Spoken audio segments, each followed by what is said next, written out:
हाँ, भंडारे में हमारा आने का ये उद्देश्य रहता है कि संत रामपाल जी महाराज जी विश्व में एकमात्र ऐसे संत हैं जो शास्त्र के अनुसार साधना बताते हैं और सदग्रंथों के अनुसार भक्ति बताते हैं, और उसमें जो विधि बताई गई है यज्ञों की, उस विधि के अनुसार उन शास्त्रों के अनुसार करवाते हैं। उससे बताया गया है ग्रंथों में कि भंडारे से पाप नाश होता है। यहाँ पर आप आए हो और दूसरी तरफ मैं आपसे जानना चाहूँगा कि आज की काफ़ी वर्ष बाद कुंभ का मेला लगा है प्रयागराज में, और वहाँ पे लोग जा रहे हैं, आस्था की डुबकी लगा रहे हैं। तो आप प्रयागराज नहीं गए क्या? जी, हम तो नहीं प्रयागराज गए हैं, और संतों ने बताया है कि तीर्थों में जो चित्त शुद्ध तीर्थ होता है उसको महत्व दिया गया है ग्रंथों में। भाई नहाने जाते हैं वहाँ लोग, तो नहाने से तो शरीर धुलता है, आत्मा थोड़ी धुलती है, विचार हमारे थोड़ी धुलते हैं। तो संतों ने बताया है कि हमें चित्त शुद्ध तीर्थ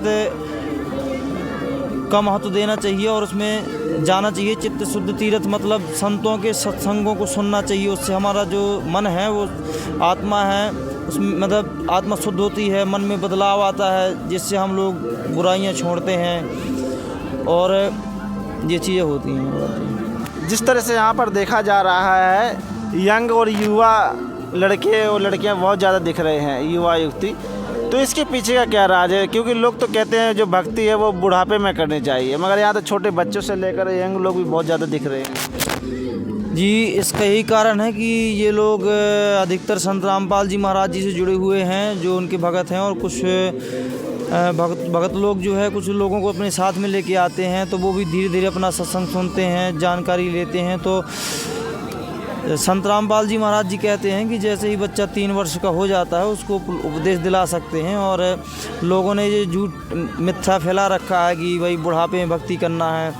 ऐसा देखो, अपने जीवन का कोई ठिकाना नहीं है, मतलब हम कब यहाँ से चले जाएं, तो जब जीवन का कोई ठिकाना ही नहीं है तो ये फिर ठिकाना हमने क्यों बना रखा है कि भाई बुढ़ापे में भक्ति करेंगे, ऐसा कहीं कुछ नहीं है। ये तो सद्भक्ति करने से ही मोक्ष होगा, अपने ग्रंथों में बताया गया है। ये तो बहुत अच्छी बात है, करना चाहिए सभी को।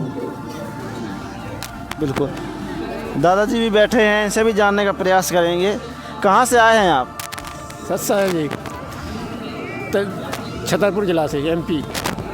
छतरपुर जिले एमपी से आए हैं, और वहाँ पर तो छतरपुर में तो बागेश्वर महाराज जी भी हैं, पर्चा में पूरा सब कुछ लिख देते हैं। फिर आप संत रामपाल जी महाराज जी के आश्रम में क्यों आए? बागेश्वर महाराज है जी पास ही में, लेकिन वो तो एक जैसे परमात्मा बता रहे हैं कि एक सिद्धि सीख ली तो कोई परमात्मा थोड़ी बन जाता है। वो उनके पास कोई सिद्धियाँ हैं या कोई सीख रखा बताते हैं, लेकिन उसका पूरा निर्णय नहीं करते कि उसका समाधान मिल जाए। हमको तो नहीं समझ में आ रहा कुछ नहीं उसमें, नाम जाते हैं, सुनते हैं। लेकिन यहाँ पर क्या समझ में आ रहा है आपके? यहाँ ये परमात्मा रूप में आए हैं, कहते हैं कि ये सद्भक्ति देते हैं ग्रंथों के अनुसार, 4 वेद, 6, 7, 18 पुराण, थोड़ी बहुत सर पढ़े लिखे हैं उसमें जानते हैं। वेद के अनुसार मिलाया, बाइबल, कुरान, ग्रंथ सब में ये अच्छा नियम बताते हैं, ये बुराइयों को छुड़वाते हैं, नशा मुक्ति, दहेज प्रथा। आज कमजोरी है हमको कि हमारे पास कोई पैसा नहीं है, वो कहते हैं 4 लाख रुपए लगना है लड़की के दहेज में। इससे परमात्मा का बहुत अच्छा ज्ञान है, इसमें जुड़ने से मोक्ष मिलती है, 84 भी कटेगी, और ज्ञान अच्छा है।